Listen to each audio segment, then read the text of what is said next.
At 5:12 a.m., Darius Cole stood beneath the awning of the corner cafe, breathing in the bitter steam of yesterday's coffee. Rain stitched the dawn into a grey curtain, tapping the metal roof with a drummer's patience. He had come early to avoid being seen, the way a king sometimes dresses like a ghost to walk his city. The billionaire CEO wore a plain black hoodie, damp at the cuffs, and a pair of running shoes that had never touched a boardroom floor. Across the street, a skinny kid pressed a paper plate into an elderly couple's hands, and Darius forgot to breathe. He saw the boy's hesitation, the swallow, the quiet arithmetic of hunger versus compassion. The plate held a folded roti and a spoonful of beans, steam fogging the boy's glasses before the wind stole it away. The old woman's fingers shook as she pinched a corner. The old man bowed his head, lips moving around a prayer that sounded like gravel. Darius remembered a different curb, a different morning, and his mother's voice saying, "Baby, if you've got two, you can spare one." He had considered that sentence his first shareholder letter. By 7, the rain thinned. The boy wrapped his arms around his empty stomach and turned toward a squat building that leaned like a tired man. Darius followed at a distance, the way he'd once followed shipping manifests across oceans. He wasn't stalking, he was measuring. Every year, his foundation handed out checks the way the city handed out warnings, thin as paper, convenient as headlines. Too often, they floated away. The boy's generosity, unfilmed and unasked for, snagged on Darius's mind like a fishhook. He wanted to know whether it was instinct or a story he could trust. The building's hallway smelled of boiled cabbage and bleach. On the second floor, the boy fumbled with a swollen door. A woman coughed inside, the rough kind that saws through ribs. Darius lingered on the landing, eyes on the peeling numerals, 2B. He recorded nothing, made no call. He just stood there until he heard the boy whisper, "Mama, I gave it away," and the woman whisper back, "Good." The word slid under Darius's skin and tightened a knot that success had never loosened. He had built an empire. He could not build that word. His driver texted, "Board meeting in 90. Darius wrote back, "Delay." He left the stairwell and walked until the city sharpened. Glass towers lifted their shoulders, and the river flexed like a muscle. By 8, his hoodie was dry, his face shaved, his title restored. Still, the boy haunted his periphery. In the elevator of Coal Dynamics, executives adjusted ties and practiced smiles. "Rough weather," one ventured. "Depends where you're standing," Darius said. When the doors opened, a framed headline waited on the wall. "Coal becomes first black CEO to top trillion value index." He kept walking. He was 42 and tired of applause. The market treated him like weather. Success arrived and people pretended they'd predicted sunshine all along. In the boardroom, screens glowed with graphs that climbed like ivy. Behind the glass, the city looked breakable. Darius took the head seat and let silence flatten the room. "We're adding a line to the agenda," he said. "A pilot program. Equity accelerators that don't vanish after the photo." Someone coughed. Someone else whispered the word optics. Darius pictured the boy's plate, the steam, the word good. "I'll brief legal," he added, as if law were a leash. News would spin the initiative as strategy, charity, or stunt, depending on who needed a villain that hour. Darius didn't care. He had already scheduled his afternoon, returned to 2B, knock and ask permission not to change the boy's life, but to invest in the conditions that tried to break it. He knew how money could suffocate as easily as it could save. "You can drown drowning people with too much hand," his grandmother used to say. He wanted a different verb, maybe accompany, maybe witness. He thought of the cameras he would not bring and felt lighter, but arrivals rarely wait for invitations. At dawn the next day, he stood before that swollen door with 2 bodyguards at his back and a therapist from his foundation by his side. Maybe he had overcorrected. Maybe he needed witnesses after all, because power without witnesses becomes rumor. He knocked, 3 sharp raps, a chain slid. The boy blinked up at them wearing a t-shirt that said, "Future something." The rest had washed away. The air smelled like menthol rub and boiled rice. "Are you Malik?" Darius asked. The boy nodded, cautious as a cat edging toward unfamiliar light.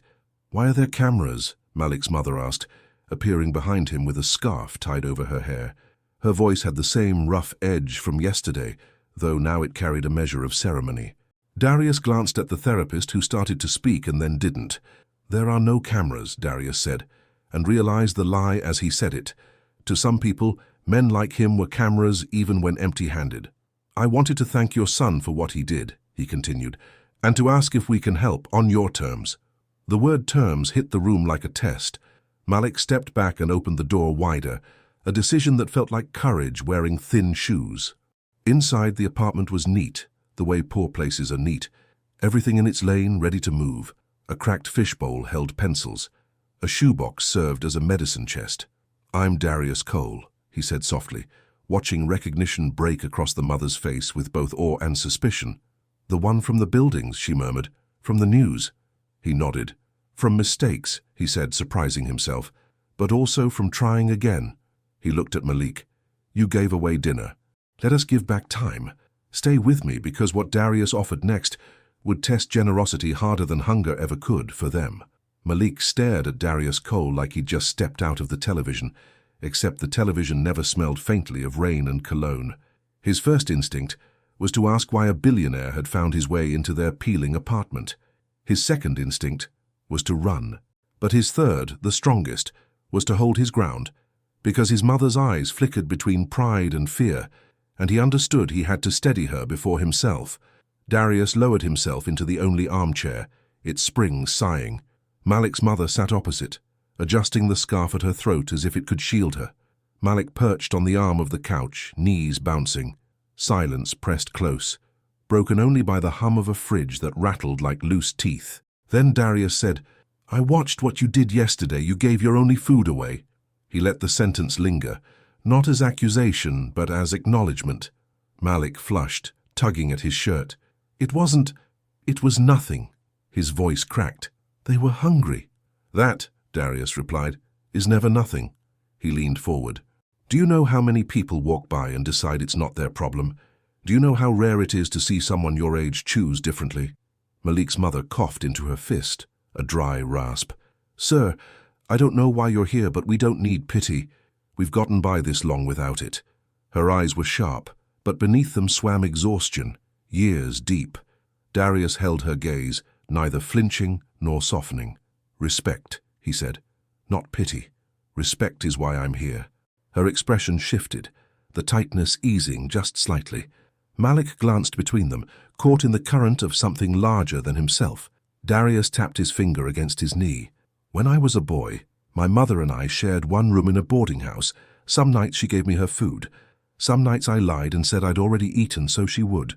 What you did yesterday reminded me of her, and I don't forget reminders like that." The confession startled Malik. Billionaires weren't supposed to talk about hunger. They were supposed to talk about stocks, mergers, things on graphs. He swallowed. "So, what happens now?" "That depends," Darius said, "on what you want. I can send money, but money's a flame. Without care, it burns through fast. Or I can offer something else." Malik leaned forward despite himself. "Like what?" Darius's eyes sharpened, not unkindly. "A chance.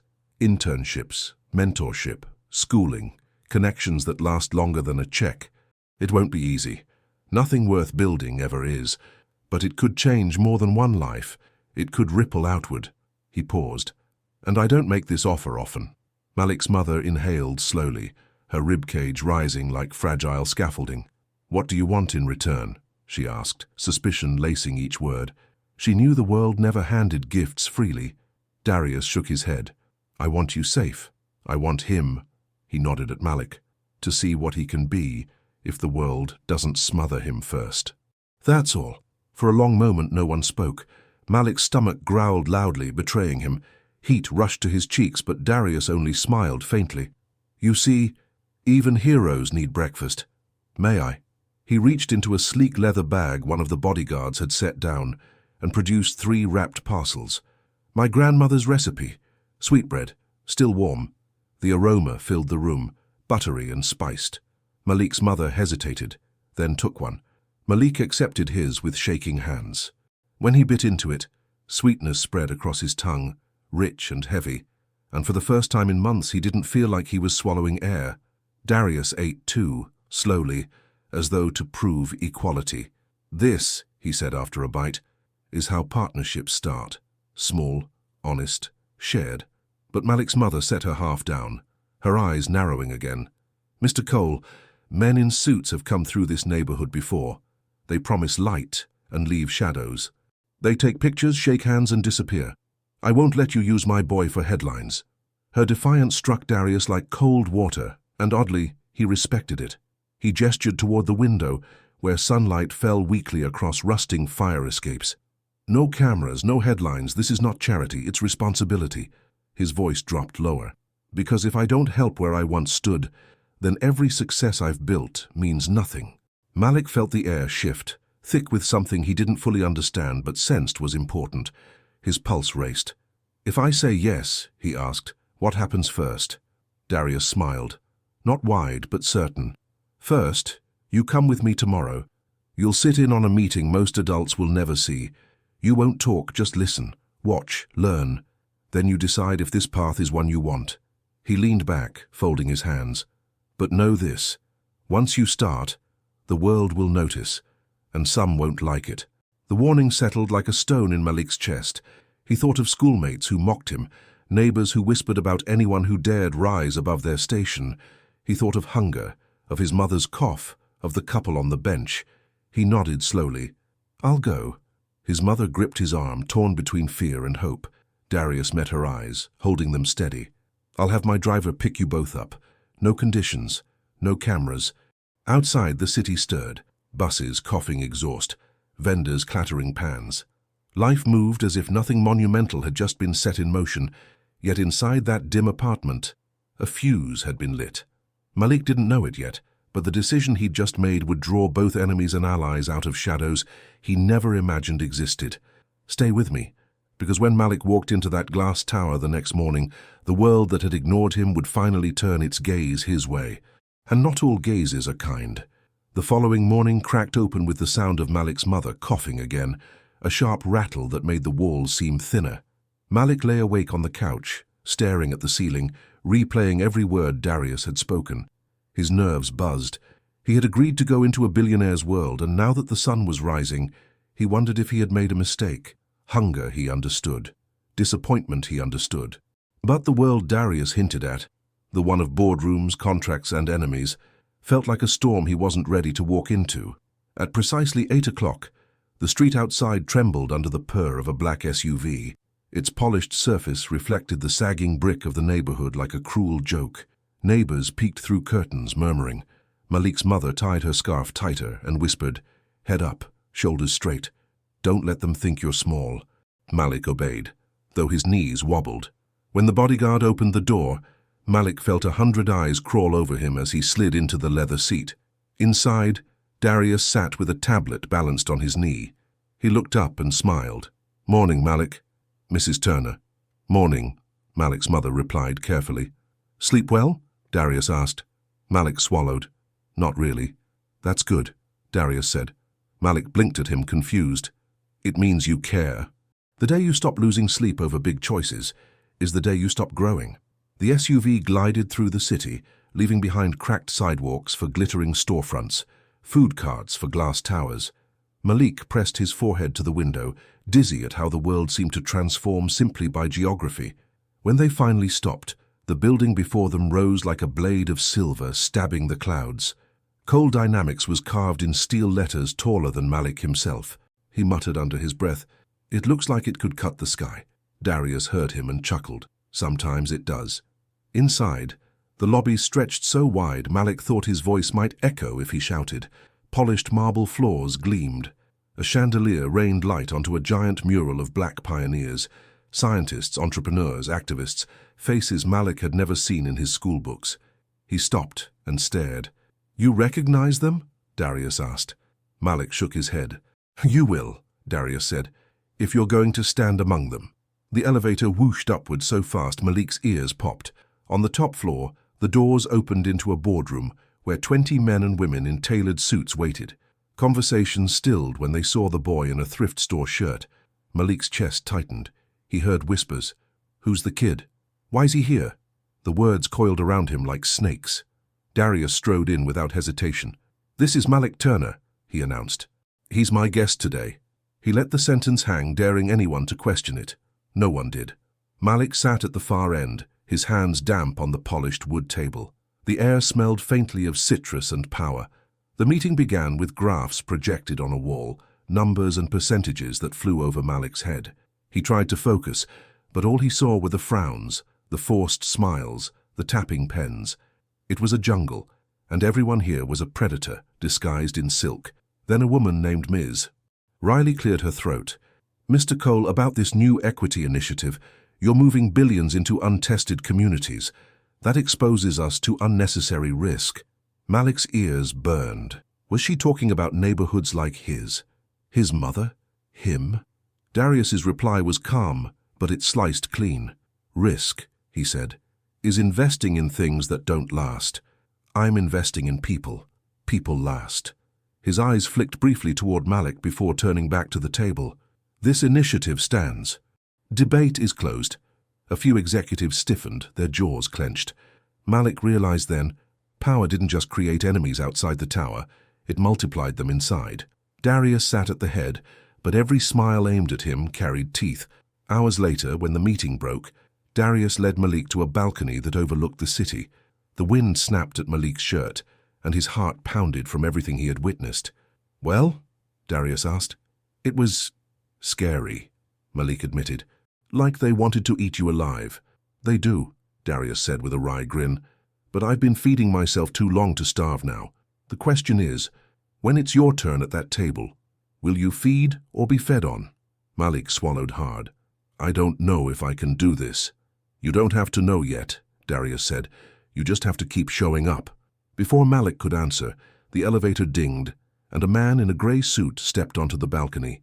His smile was thin, his eyes colder than the wind. "Mr. Cole?" he said smoothly. A word. Darius's jaw tightened, though his smile never faltered. "Malik, this is Victor Kane.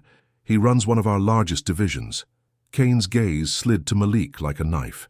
"Interesting choice of company," he said. "He's a guest," Darius replied evenly. Kane's smile sharpened. "Guests have a way of overstaying, don't they?" Malik shivered, sensing a threat woven beneath the politeness. Darius stepped closer to Kane, lowering his voice. "Careful, Victor. You're not as untouchable as you think." For the first time, Malik saw something flicker in Darius's expression. Not fear exactly, but recognition, as if Kane was more than a colleague, as if he was a rival with teeth of his own. Malik realized then that stepping into Darius's world meant stepping into a battlefield, one where generosity was a weapon, and enemies were everywhere. "Stay with me," because Victor Kane wasn't done watching Malik. And the next move he made would prove just how dangerous kindness could become. Malik's stomach twisted as he followed Darius back through the glass corridors of Cole Dynamics. The encounter with Victor Kane clung to him like smoke, thick, invisible, suffocating. Kane's words hadn't been loud, but they echoed inside Malik's chest. Guests have a way of overstaying. He was just a boy from 2B with holes in his shoes. What business did he have standing on balconies where men like Victor measured empires? Darius must have felt his unease. As they stepped into the elevator, he said quietly, "Men like Victor will always question why you're in the room. That's their fear talking. The trick is to turn their question into your proof." Malik frowned. "What do you mean?" Darius tapped his temple. "They'll say you don't belong. Fine. But every time you show up, every time you learn, every time you refuse to shrink, you answer them without speaking." The doors closed, and Malik saw his reflection in the mirror-polished walls. He didn't look like someone who belonged, but maybe belonging wasn't the point. Back in the SUV, his mother asked no questions. She just looked out the window, lips pressed thin. Darius glanced at her in the rear view. "You're quiet, Mrs. Turner." She turned. "Because I'm watching. Watching if this is real or just another man with promises. I've seen too many neighbors fooled." Darius nodded. "You should watch. Truth doesn't mind being tested." Malik thought about that as the SUV wound back into his neighborhood, the towers shrinking behind them like a dream.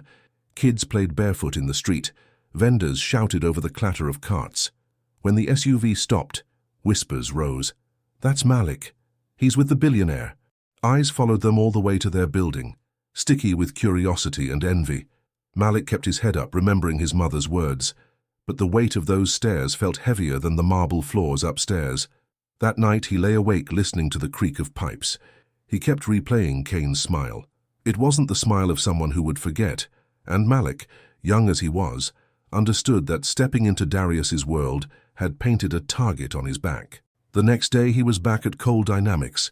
This time Darius took him not to the boardroom, but to a quieter floor filled with offices and buzzing with young people, designers, analysts, coders. "This is the engine room," Darius explained, "the part no one sees. Meetings are where people argue about the car. Here's where they build it." A woman with short braids and quick eyes greeted them. "Mr. Cole," she said warmly, "and this must be Malik." "This is Dr. Ayanna Brooks," Darius introduced, "Head of Research and Development. She's also the first person who ever told me my ideas weren't crazy." Dr. Brooks grinned. "And I was right most of the time." She extended a hand to Malik. "You like to learn." Malik nodded shyly. "Good," she said. "Then you'll fit in here better than most." She led him around the floor, showing him prototypes, solar panels that folded like origami, AI tools that analyzed supply chains, medical devices printed from plastic. Malik's eyes widened. This is real." "Every bit of it," Dr. Brooks said. "Innovation is just imagination made stubborn." For the first time since meeting Darius, Malik felt a spark inside him, curiosity stronger than fear. He wanted to touch, to ask, to understand. He asked question after question, and Dr. Brooks answered without impatience. Darius watched from the doorway, arms folded, a faint smile tugging his lips. But not everyone smiled. Across the floor, Malik noticed a man in a grey suit, different from Kane but with the same cold gaze, speaking urgently into his phone while staring at him. When Malik caught his eye, the man turned away quickly. By evening, Malik's head buzzed with new ideas, but his body sagged with exhaustion. In the SUV home, he asked, "Why are people looking at me like I don't belong, like I'm dangerous?" Darius sighed. "Because you are. Not dangerous in the way they think. Dangerous because you're proof. Proof that brilliance can come from places they ignore. Proof that opportunity is the only missing ingredient. That terrifies them." Malik let that sink in. Proof. Dangerous. He wasn't sure if the words made him proud or scared. Maybe both. When they pulled up to 2B, a group of neighbors lingered at the corner. One called out, "Hey Malik, you gonna buy us all cars now?" Laughter rippled, but it wasn't friendly. Malik shrank, wishing for invisibility. His mother squeezed his shoulder. "Hold your head high," she whispered. That night, as Malik drifted toward sleep, he thought about Dr. Brooks's words. Imagination made stubborn. He imagined a future where his mother's cough was gone, where their door wasn't swollen from water damage, where neighbors didn't laugh with envy but with pride. He imagined building something lasting. But just as sleep began to claim him, a noise broke the night. A thud against their door. His mother startled awake. Malik crept forward, heart hammering. Another thud, harder this time. He pressed his ear to the wood and froze. A voice hissed from the hallway, "You don't belong up there. Stay where you are." Then footsteps faded into silence. Malik's blood ran cold. Someone was watching, and they didn't want him anywhere near Darius Cole's world. "Stay with me," because what Malik does after that threat will decide whether his story becomes triumph or tragedy. The hallway outside their apartment fell into silence, but Malik's chest still thudded like a drum. His mother whispered sharply, "Get away from the door." He obeyed, backing into the shadows as she slid the chain across and double-locked it. Her hands trembled. For a long moment neither spoke. The hum of the refrigerator filled the room louder than before, like it was holding its breath too. "Who was it?" Malik asked finally. His voice came out smaller than he wanted. "Someone who thinks fear is power," his mother said. She sank into the armchair, coughing into her fist. "Don't answer knocks at night anymore. Not until I say." Malik couldn't sleep after that. He lay on the couch, staring at the ceiling, replaying the words. "You don't belong up there." They sounded like Kane's smile, like the suits in the boardroom, like the laughter of neighbors who already thought he was too close to something forbidden. But under the fear was another feeling, strange and hot. Anger. Why did kindness make enemies? Why did one choice, one meal, ripple this far? At dawn, Malik decided not to tell Darius about the threat. Not yet. If he did, maybe Darius would send him home for good. And despite everything, Malik wanted to go back. When the SUV arrived that morning, he climbed in, forcing his face to stay calm. Darius studied him a moment. "Rough night?" "Couldn't sleep," Malik said quickly. "Not a lie, not the whole truth." Darius nodded. "Happens to me too before big days." The SUV carried them across the city, where glass towers glowed like teeth in the morning light. Today, Darius said, Malik would shadow him, not in the boardroom, but in negotiations. "Meetings decide the present," Darius explained. "Negotiations decide the future." The future smelled like leather and old money. The room they entered wasn't as bright as the boardroom. It was darker, wood-paneled, filled with the muted ticking of a grandfather clock. Around the table sat men and women Malik didn't recognize, but he knew their type. Polished, sharp-eyed, every smile carrying a calculation. Victor Kane was there too, lounging with one arm draped across the chair. His gaze found Malik instantly, cold satisfaction flickering. Darius ignored him. "We're here to finalize the partnership," he began, voice steady. "Coal Dynamics is prepared to fund renewable infrastructure across 5 underserved districts. The goal, permanent change, not temporary relief." A man with silver hair cleared his throat. "Admirable," he said smoothly, "but these districts have reputations. High risk, high instability. Investors might not respond kindly." Malik sat rigid, biting his lip. He knew those words were dressed-up versions of something uglier. Poor. Black. Disposable. His neighborhood wasn't instability, it was ignored. He wanted to shout, but he stayed quiet, nails digging crescents into his palms. Darius leaned forward. "Then the investors will have to learn new math, because the real risk is ignoring millions of people until they realize the system doesn't want them. I'd rather invest in stability than repair revolt." His words landed heavy, shaking dust from the wood-paneled silence. Victor Kane chuckled softly, but it wasn't humor, it was warning. "Bold as always, Darius.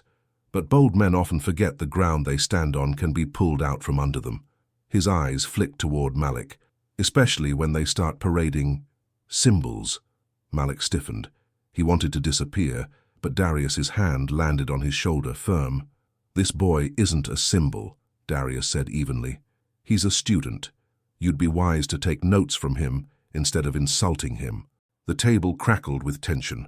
Malik's heart hammered, but pride swelled inside him, stronger than fear. For the first time, he felt like Darius was more than a billionaire. He was a shield. When the meeting ended, the suits filed out, murmuring. Kane lingered just long enough to lean close and whisper, "Careful, kid. The higher you climb, the harder you fall. And trust me, you're not built for heights." Then he was gone, leaving Malik trembling. In the SUV back, Malik finally broke. "Why do you let him talk like that? Why do you let any of them?" Darius's jaw flexed. "Because sometimes silence wins longer wars than shouting. But don't mistake silence for weakness." He looked at Malik. "Men like Kane build their power on intimidation. Men like us, we build it on endurance." Malik nodded, though unease still crawled under his skin. That evening, when they reached 2B, another surprise waited. A package sat at their door. Brown paper, no name. Malik picked it up, expecting something ordinary. But inside was a single sheet of paper with letters cut from magazines. "Go back to your world, before you get hurt." His mother paled. "That's it. You're not going back." But Malik's anger flared hotter than his fear. He crumpled the paper in his fist.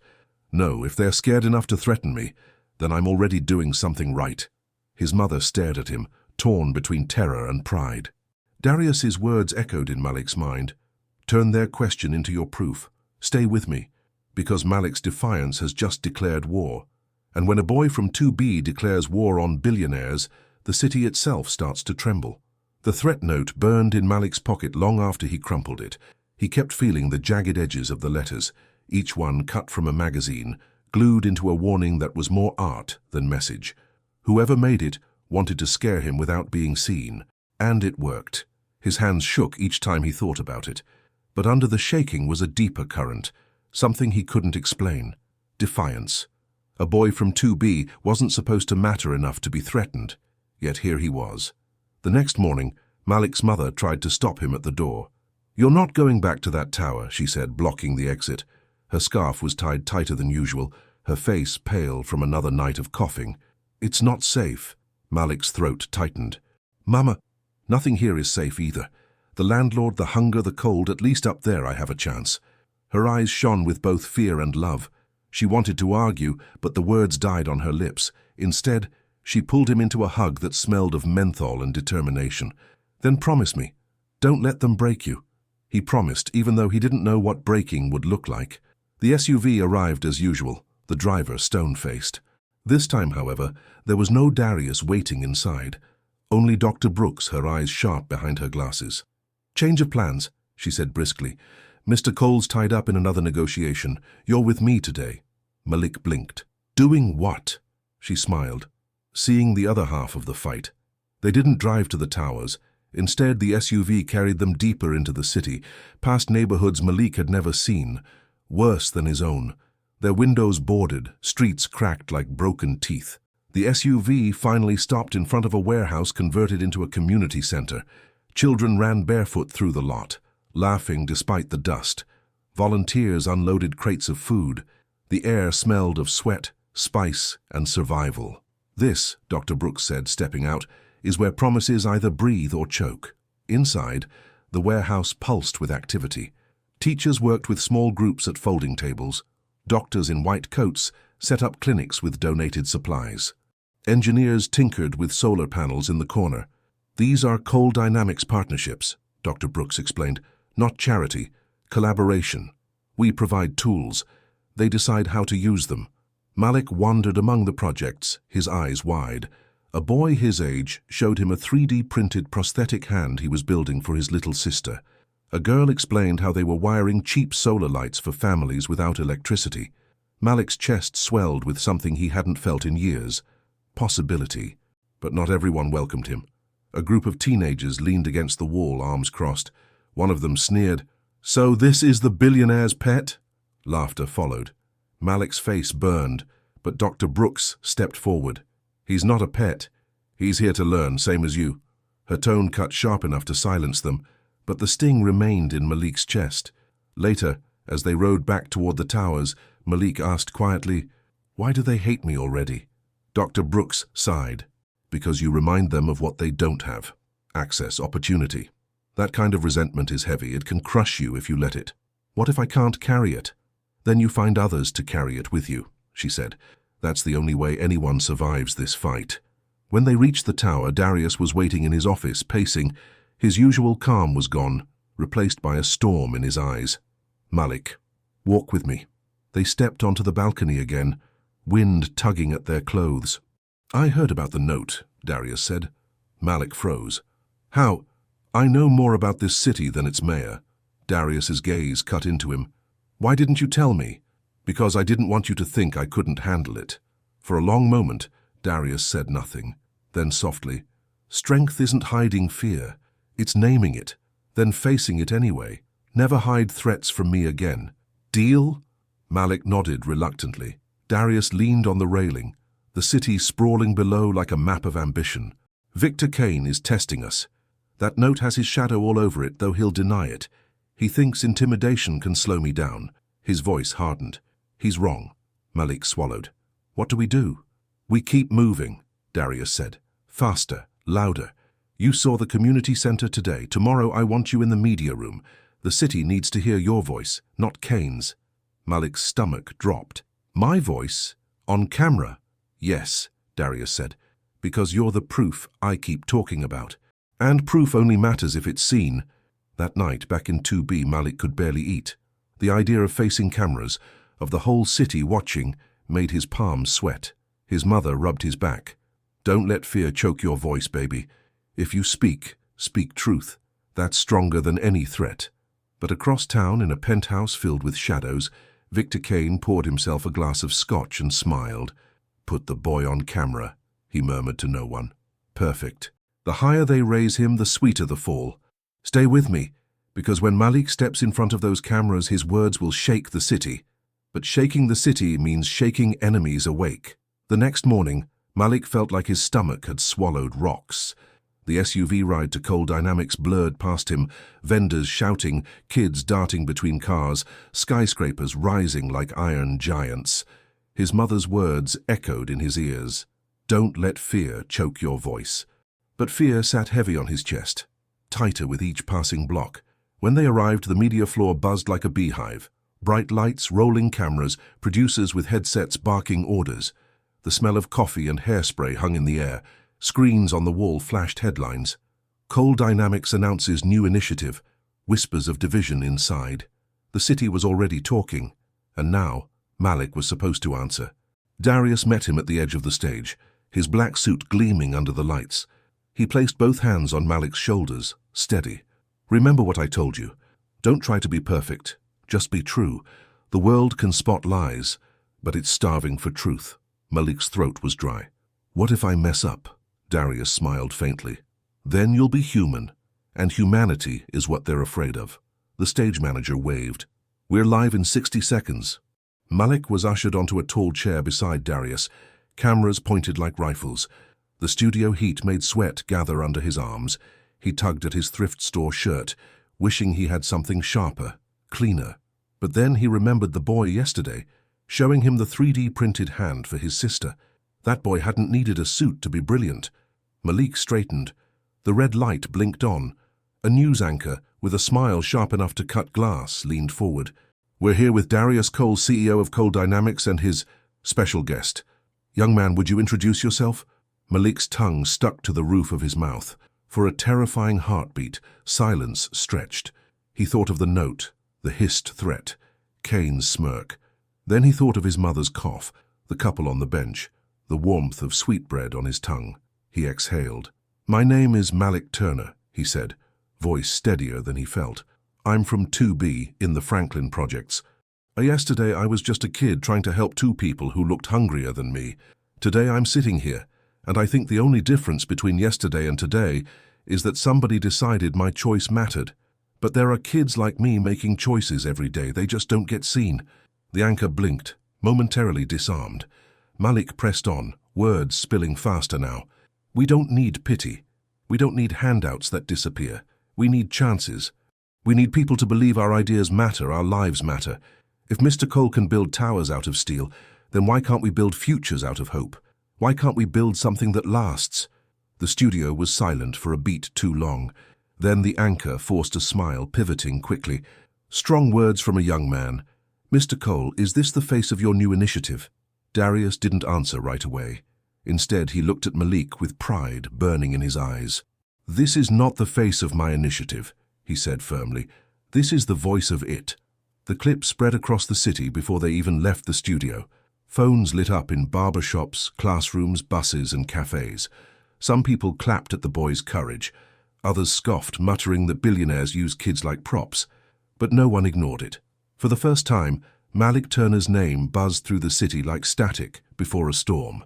Back at Coal Dynamics, the celebration was brief. Darius watched the clip replay silently in his office. "You did well," he said finally. Malik smiled faintly.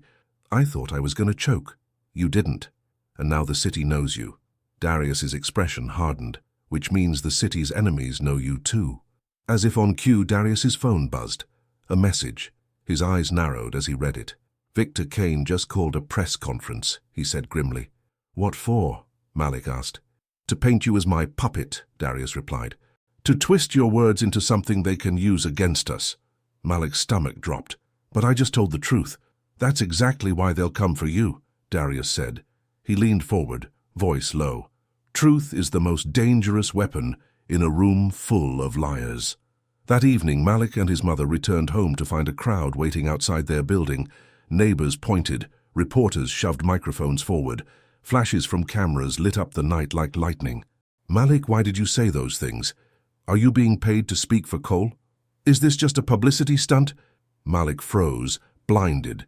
His mother shielded him, snapping, "Back off, he's a child." But the crowd pressed closer. Then a voice cut through the chaos. "He's not a child, he's a threat." Malik turned. Standing at the edge of the crowd, dressed in another immaculate grey suit, was Victor Kane. His smile gleamed under the streetlight, but his eyes were knives. "Stay with me, because Kane's next move won't just threaten Malik's voice, it will threaten his entire world."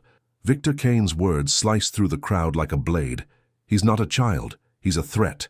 Reporters gasped, cameras snapped faster, and Malik felt every flash pierce his skin. His neighbors, the same ones who once teased him for being poor, now stared at him with a mix of suspicion and awe. Malik's mother tightened her grip on his hand. Inside. Now. Her voice was low but urgent. She dragged him through the sea of microphones and elbows, her body a shield. The door to 2B slammed behind them, muting the roar of questions outside. The apartment suddenly felt smaller than ever, as though the walls were caving in under the weight of the world's gaze. His mother leaned against the door, breathing hard. "That man," she hissed. "The one in the grey suit. Who is he?" Malik hesitated. "Victor Kane. He works with Mr. Cole." "Works with him?" Her eyes blazed.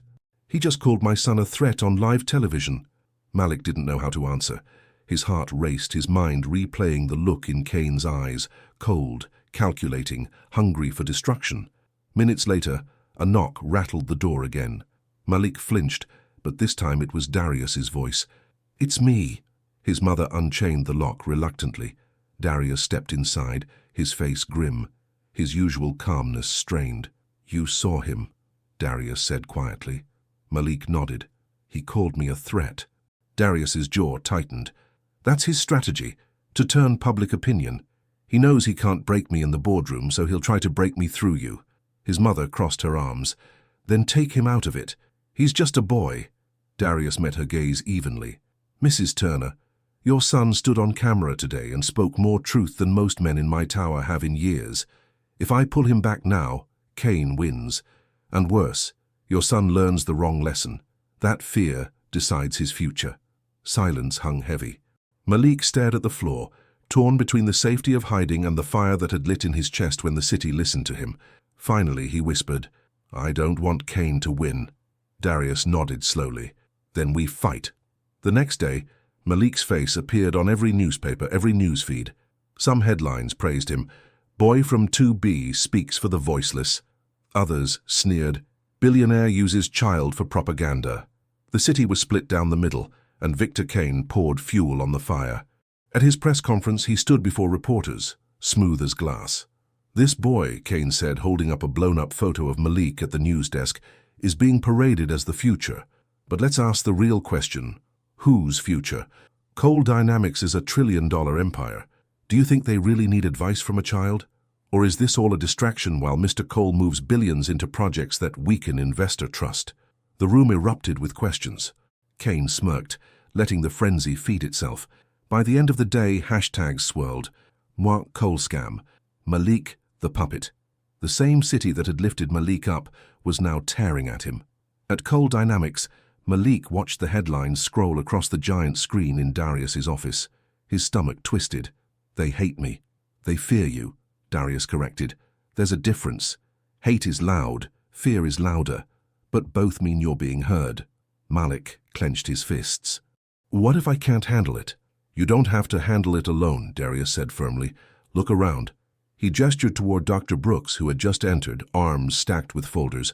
"We're building something bigger than Kane's noise, something that outlasts it." Dr. Brooks set the folders down. "The community centers are spreading faster than expected. People believe in this. They believe in Malik." She glanced at the boy, eyes softening. "That's why Kane's scrambling. You've become the symbol he can't control. But symbols drew enemies like blood drew sharks." That evening, as Malik returned home, he found the door to 2B ajar. His chest tightened. "Mama?" he called. No answer. The apartment was dark, shadows stretching long. A chill crawled up his spine as he stepped inside. The living room was torn apart. Cushions slashed, drawers overturned, the fishbowl of pencils shattered on the floor. Panic rose in his throat. "Mama!" Then, from the bedroom, a cough. Weak, but alive. His mother staggered out, clutching the doorframe. "They came," she rasped. "2 men. Suits. They didn't hurt me, but they left a message." On the wall, scrawled in thick black marker, were 4 words. "Stay in your lane." Malik's knees buckled. His mother pulled him close, trembling. "This isn't just noise anymore. They're in our home." And for the first time since this all began, Malik wondered if defiance was enough to keep them safe. "Stay with me, because the next choice Darius makes will blur the line between protection and war." The words on the wall screamed louder than any crowd. "Stay in your lane." The black strokes dripped down the plaster like blood that hadn't dried, like a warning meant to stain. Malik stood frozen, his fists clenched so tight his nails bit skin. His mother's breath wheezed in his ear, shallow, uneven. Darius arrived within the hour. He didn't bring bodyguards this time, just Dr. Brooks, who quietly swept through the room with sharp eyes, taking in the wreckage. Darius crouched near the words, his jaw locked, his face unreadable. "Kane," he muttered, not as a guess but as a verdict. His mother gripped his arm. "This is enough. Do you see now? They came into my home. My son is not your shield, Mr. Cole." Darius met her gaze, steady but heavy. "Mrs. Turner, I don't want Malik as a shield. I want him as a torch. But torches need protection. From now on you won't stay here." Her eyes narrowed. "And where do you expect us to go? To one of your towers? I won't be paraded." "No parades," Darius said softly. "I own a safe house across the river. Quiet. No press. No Kane. Just safety." She hesitated, torn between pride and practicality, but Malik spoke before she could. "Mama, please. They won't stop. We can't fight this here." Her shoulders sagged, defeat pressed into her bones. Finally she nodded. "One night. We'll see." The safe house was unlike anything Malik had seen. Not a glittering tower, but a brownstone tucked on a quiet street, ivy curling up its walls. Inside, polished wood floors gleamed, but the rooms smelled of lemon oil and old books, not wealth. It felt less like a fortress and more like a refuge. Malik dropped his backpack by the couch, still trembling. That night, as his mother slept soundly for the first time in weeks, Malik sat with Darius on the back porch. The city skyline glowed across the water, glass teeth in the dark. "Why is Kane doing this?" Malik asked quietly. "Why me?" Darius leaned back, eyes narrowing. "Because you're proof, I told you. Proof that the empire he worships can be broken by a boy with nothing but conviction. Kane's built his career convincing people that money is the only power. You stand in front of cameras and show otherwise, and suddenly his empire looks fragile." Malik swallowed. "But I'm just a kid." Darius turned, his gaze sharp. "No, you're a mirror. You reflect the truth, and men like Kane can't stand to see themselves in it."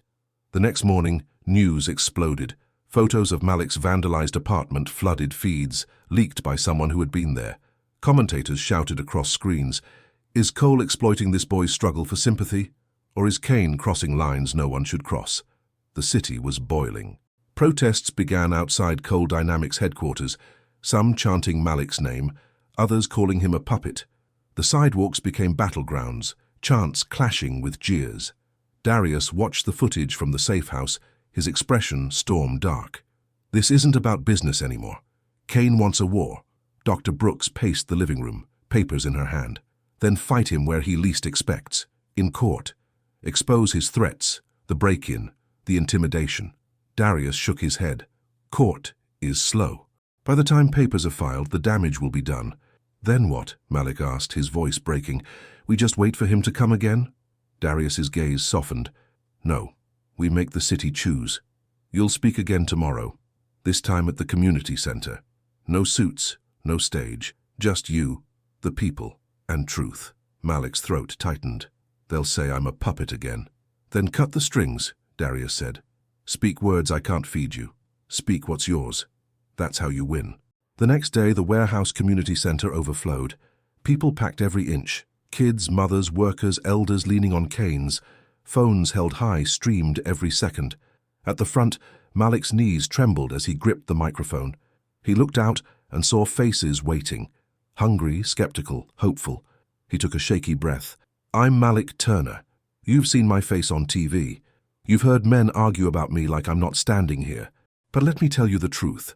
No billionaire made me give my meal to that couple. No camera told me to. I did it because my mama raised me to see need and not look away." His voice rose. "And if they call me a threat for that, then maybe kindness should be a threat. Maybe truth should scare them." The crowd erupted. Cheers, shouts, tears. Phones buzzed as the clip shot across the city in real time. Malik's words were fire, and the fire spread. But at the back of the warehouse, Victor Kane stood with arms folded, a smirk carved into his face. He leaned toward an aide and whispered, "If he wants to play symbol, let's make sure his fall is spectacular. Stay with me. Because Kane's next move won't just aim at Malik's reputation, it will strike at his family where it hurts most. The roar of the community center still echoed in Malik's ears hours later. His words had poured out of him like fire, unplanned but unstoppable. He had expected stares, maybe mockery. Instead, he had seen faces light up, heard cheers shake the rafters. For the first time, Malik believed he could change something bigger than his own hunger. But back at the safe house, the night air carried a different weight.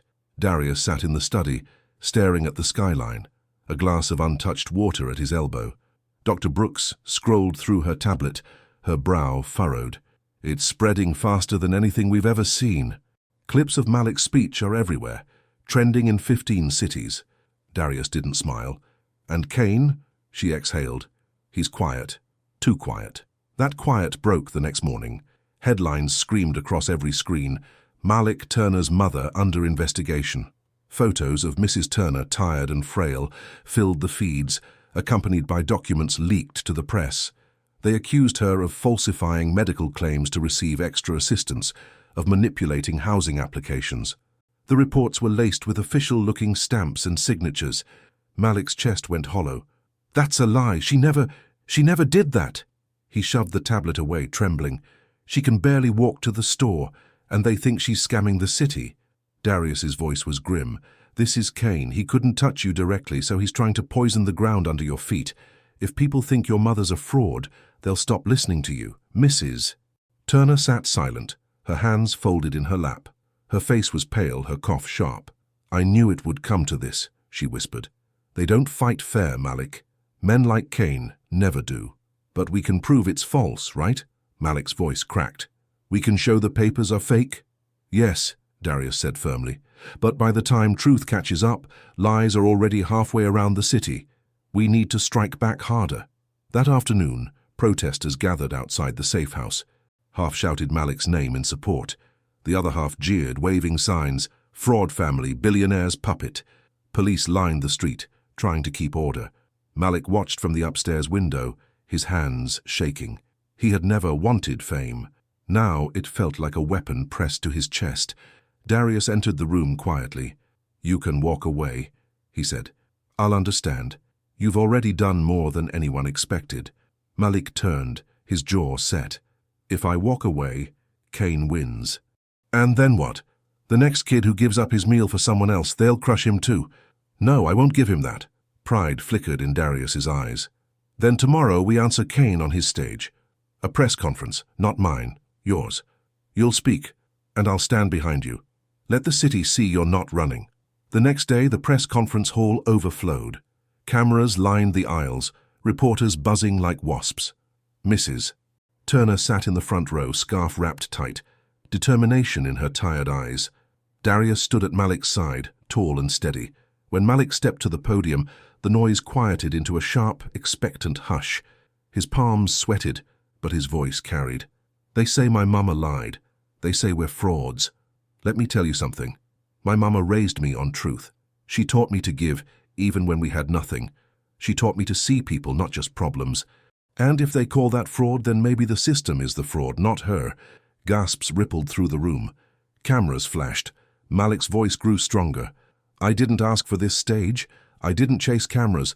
But now that I'm here, I'll use it. Not for pity, not for headlines. For every kid in 2B, in every project, in every forgotten corner of this city.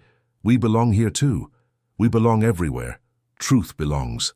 Applause erupted, some genuine, some grudging.